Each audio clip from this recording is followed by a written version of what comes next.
Assalamualaikum warahmatullahi wabarakatuh. Bismillahirrahmanirrahim. Alhamdulillahirabbil alamin. Selamat pagi anak-anak sekalian. Alhamdulillah hari ini kita bisa berjumpa kembali dalam rangka melakukan kegiatan rutin kita, yakni belajar. Dan alhamdulillah kebetulan hari ini adalah hari pertama pertemuan kita di bulan Ramadan. Semoga saya dan juga kalian di bulan Ramadan ini diberikan keberkahan hidup oleh Allah, diberikan kesehatan, sehingga kita semua tetap bisa menjalankan puasa ini dengan sempurna sampai nanti di 30 hari ke depan. Anak-anakku, pada hari ini kita masuk pada materi yaitu tentang dakwah Rasulullah Sallallahu Alaihi Wasallam di kota Mekah. Karena Rasulullah sejak kecil dilahirkan di kota Mekah, beliau juga besar di kota Mekah, sehingga beliau juga ketika dilantik atau ketika diberikan wahyu pertama dinobatkan menjadi Rasul Allah Subhanahu wa taala, yaitu di kota Mekah, tepatnya di Gua Hira. Nabi Muhammad sallallahu alaihi wasallam pertama diangkat jadi rasul pada malam hari tanggal 17 Ramadan saat usianya 40 tahun. Malaikat Jibril datang membacakan wahyu pertama yang disampaikan kepada Nabi Muhammad sallallahu alaihi wasallam yang sudah kita ketahui bersama, yaitu adalah surat Al-Alaq ayat 1 sampai 5. Yang bunyinya adalah Iqra bismi rabbikal ladzi khalaq, khalaqal insana min 'alaq, Iqra wa rabbukal akram, alladzi 'allama bil qalam, 'allamal insana ma lam ya'lam. Artinya, bacalah wahai Muhammad dengan menyebut Tuhanmu yang menciptakan manusia dari segumpal darah. Bacalah dengan nama Tuhanmu yang Maha Pemurah, yang mengajar manusia dengan perantara menulis dan membaca. Dia mengajarkan kepada manusia apa yang tidak diketahuinya. Nabi Muhammad menerima wahyu yang pertama, itu tanda bahwa beliau diangkat sebagai rasul, sebagai utusannya Allah yang dipercaya di muka bumi ini, menjadi rasul yang terakhir, ya. Ketika Nabi Muhammad dijumpai oleh malaikat Jibril di Gua Hira, Nabi Muhammad seperti ketakutan dan kedinginan karena tidak pernah didatangi oleh malaikat Jibril sebelumnya.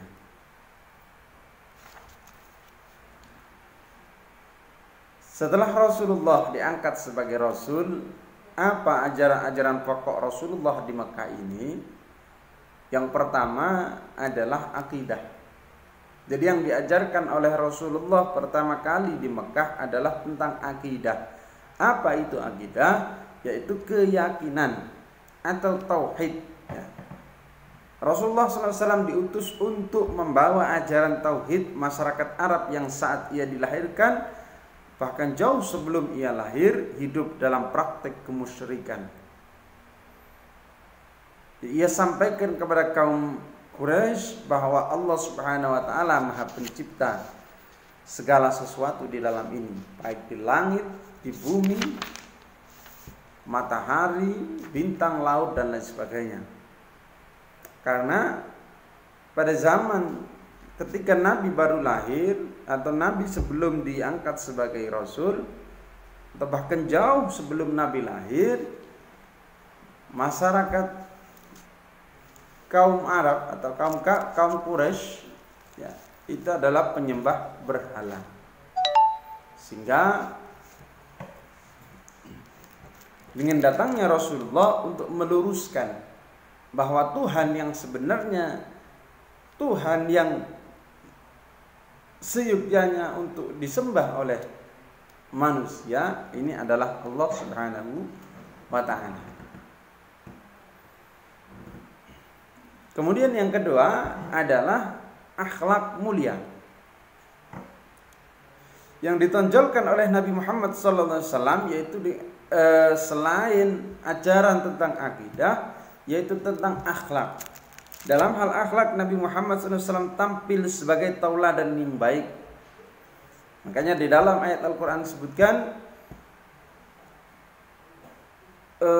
dalam diri Muhammad yaitu adalah contoh yang baik, uswatun hasanah. Itu teladan yang baik itu adalah Nabi Muhammad SAW. Dengan ditunjukkan apa? Nabi Muhammad sebagai contoh, sebagai teladan yang baik, yaitu dengan beliau selalu tampil dengan sosok yang jujur, sehingga beliau diberi gelar oleh masyarakatnya sebagai Al-Amin, orang yang dapat dipercaya. Selain itu, Nabi Muhammad merupakan sosok yang suka menolong dan meringankan beban orang lain. Sehingga dengan sikap itu, ya, ini juga bisa kita jadikan contoh bagi kita. Kalau kita ingin dipercaya oleh orang, ingin orang itu gampang mengikuti kita, maka salah satu contohnya adalah memberikan sikap, memberikan akhlak yang baik kepada orang lain. Strategi dakwah Rasulullah Sallallahu Alaihi Wasallam di Mekah. Apa saja strategi Rasulullah SAW di Mekah? Ada 2 tahapan yang dilakukan Rasulullah SAW dalam menjalankan misi dakwah tersebut. Yang pertama adalah dakwah secara tersembunyi, ya, sirri. Kemudian, ya, ini dilakukan hanya terbatas di kalangan keluarga. Ini tahap awal dakwah Rasulullah, dilakukan untuk menguatkan pondasi terlebih dahulu dengan cara sembunyi-sembunyi. Ya. Kalangannya siapa? Yaitu kalangan keluarga Rasulullah sendiri, sahabat terdekat Rasulullah. Kemudian yang kedua adalah dakwah secara terang-terangan.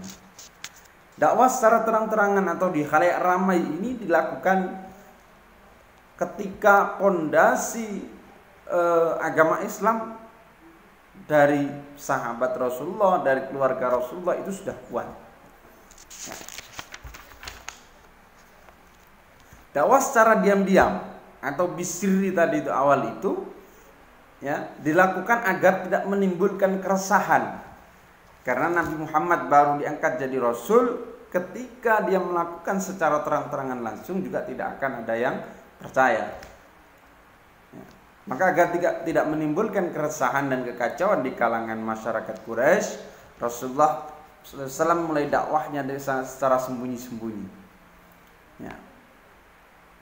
Orang-orang pertama atau as-sabiqunal awwalun disebut orang-orang pertama yang mengakui kerasulan Nabi Muhammad sallallahu alaihi wasallam dan menyatakan keislamannya, ini disebut as-sabiqunal awwalun, yaitu yang pertama adalah Siti Khadijah, istri Rasulullah sendiri.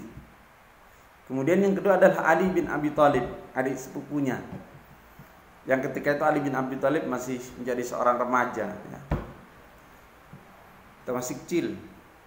Kemudian Zaid bin Harisah, pembantu yang diangkat menjadi anak. Kemudian Abu Bakar As-Siddiq, sahabat Rasulullah. Maka inilah orang-orang yang pertama percaya terhadap Rasulullah Nabi Muhammad SAW. Selanjutnya secara perlahan tapi pasti pengikut Rasulullah makin bertambah. Di antara mereka adalah Utsman bin Affan, Zubair bin Awam, Sa'id bin Abi Waqqas, Abdurrahman bin Auf, Talha bin Ubaidillah, Abu Ubaidillah bin Jarrah, Fatimah bin Khattab, dan suaminya Said bin Zaid. Anda bisa baca sendiri di buku Anda. Dan itulah dakwah yang dilakukan oleh Rasulullah secara sembunyi-sembunyi, mendapatkan beberapa pengikut, ya, yang di situ Rasulullah memberikan pemahaman ketauhidan yang kuat, sehingga para sahabat ini bisa diajak untuk berjuang untuk melaksanakan dakwah secara terang-terangan. Jadi itu anak-anak sekalian, sementara sampai di situ dulu pembelajaran kita hari ini. Ya, kita membahas tentang dakwah Rasulullah di Mekah. Ini sebenarnya sangat membutuhkan waktu yang lama. Ya, akan tetapi karena keterbatasan waktu, keterbatasan tempat, jarak, kita tidak bisa bertemu secara langsung. Kalian bisa pelajari dengan maksimal di buku kalian sendiri, atau cari sumber-sumber yang lain yang bisa menguatkan kalian tentang sejarah Nabi, mulai bisa tidak hanya sejarah Nabi ketika baru diangkat sebagai Rasul, tapi sejarah Nabi ketika baru lahir sampai dia dewasa, sampai beliau diangkat jadi Rasul, sampai nanti wafatnya Nabi Muhammad SAW. Ya, yang bisa kita ambil pelajaran pada hari ini, bisa kita ambil hikmah pada hari ini adalah bagaimana kita meniru kegigihan Nabi Muhammad SAW, meniru prinsip Nabi Muhammad SAW dalam menjalankan perintah dari Allah, dalam menjalankan kebenaran, menyampaikan kebenaran. Ya, qulil haqqa walau kana murran, gitu kan. Berkatalah yang baik walaupun itu pahit, yang mungkin itu yang dilakukan oleh Nabi Muhammad SAW. Bagi orang lain mungkin pahit, akan tetapi sungguhnya Islam ini adalah agama yang benar. Dalam Al-Quran disebut innad dina indallahil Islam. Sungguhnya agama yang ada di sisi Allah adalah Islam. Sementara itu saja anak-anakku, semoga bermanfaat. Pak Haris akhiri, Allahumma fiq la'an tariq. Assalamualaikum warahmatullahi wabarakatuh.